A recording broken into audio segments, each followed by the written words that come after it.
deegaanada hoostaga gobolka Sool ay kamid ahaayeen Jidbaale Cadabuur Lafweyne Xudun Ari Cadeeye Canjiid Tuula Samakaab si xawle Yegoori Guumays Uftira Laasadar Har Wanaag Shululu Xiyeele Gol Janno Dhamasaar iyo kaamam aad u tiro badan ayaa waxa dhammaan deegaanadaasi safar qaatay muddo 3 casho ah ku soo maray gudida abaaraha ee gobolka Sool oo horkacayo gudoomiyaha guud ee gudida abaaraha gobolka Sool Sheekh Axmed Maxamed Suleymaan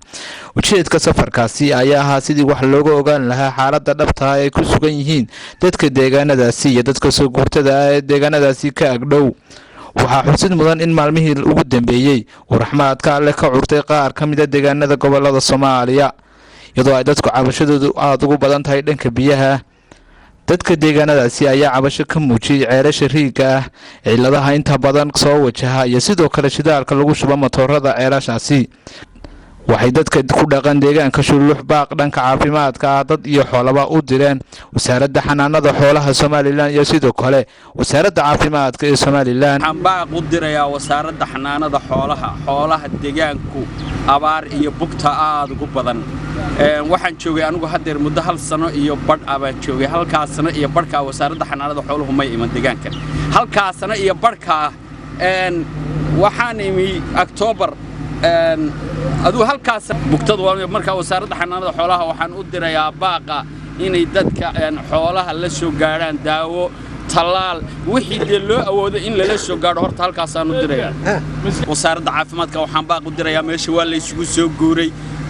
keligay baa wax dhakhtar ama wax ma garanaysaa neerasa jooga hal qofna wax ma kafin karo wasaaradda caafimaadka waxaan baaqiyana ugu dirayaa meesha in daawooyin iyo tiimam caafimaad intaba in la keeno dadkaanu deegaanadaasi kula kulanay ayaa ka warbixiyay xaaladaha ay ku sugan yihiin walaw ay dadkii deegaanada markii hore ka guuray ee hadda dib ugu soo laabteen cabashada ugu badan ee dadka deegaanadaasi ayaa waxa isku soo biyo shubanaysaa biyo la'aan iyo dhanka raashinka hore waxa 3 tiro yadeena 300 wax ka badan hadda imsa ka haray hadda tasaaka waxa nool tiro iyo sodon yeesh boqol sodon baa nool hayeesh maxaad baa qudar dadka daawanaya TV ka daawanaya dadka waxaan yaa baaqin caawiyaan biyo iyo daawo waa harwanaag weeyaan joogna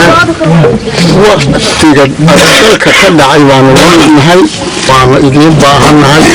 wixii naloo heli karo oo naloo kalkaalin karo waa noloshayada wala maanta aan u doonanaynaa dhuuri ma jiro inastoodu tamarkeed maba arag deegaanka Shulbuxeed maanta marka aanu idin siino indhihiina waad ku aragtaan makhluuqa kacabaya waa makhluuq u badan dadkii aan deegaanka ahayn isaga yimi meel kasta sidii uu idin sheegay gudoomiyaha ceelku hadday ceer gaabo tahay hadday mudug tahay hadday cayn tahay ay garanaysaa guddiga abaaraha tahay iyo haddii ay jaaliyadaha tahay iyo hadday kuwa gudaha tahay iyo hadday deegaanka tahay mid walba waxaa dadkaas isagoo aan hayb kala lahayn dad kala lahayn ummad walaalaa ilaahay halkaa isugu keenay mid walba waxaan rabnaa wixii taakulayn ilaahay ugu soo dhiibo dadka sidooda ay u soo gaaraan loo laga raado idinka oo imaadkay culayska meela iyo meel kasta culaysku anagu maanta lagu badan yahay annana waxaanu isku xilsaaraynaa nabadgelyadooda waqtigiina ma tiliyaa aatan sidii dadkiina abaaraysan tabaalaysan indaa uga tabayinku intii la idin ka warrami lahaa har wanaag baan soo maray Shulux halkan idinkaanu hadda idin la joognaa jeedada kormeerka iyaguna waxay ahayd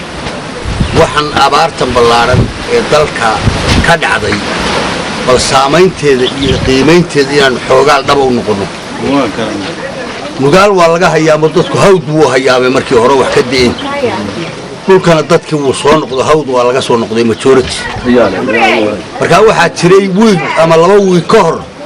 deegaamo laga hayaamay oo maanta lagu soo noqday oo boqolaal qof ama reer ku soo guuray oo jiis waxa dhacay isbedel dadkaasna inaanu xogtooda ogaano hayaanka tabaadna aanu barina waa loo baxay ilaa fardhidin ilaa iyo hol halka waa loo baxay inaanu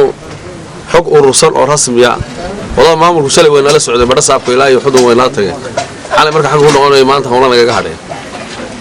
dhinaca kale guddiga qayb baa loo diray dhul bariga waxaanu isu kala saaray iyo galbeed waxruinta inta soo keenay waxaan rabnaa hal mar inaanu sii dayno wax midaysan oo aan qiimeeyna ku sameeyno waliba dhulka kan hadda dadku dib ugu soo laabteen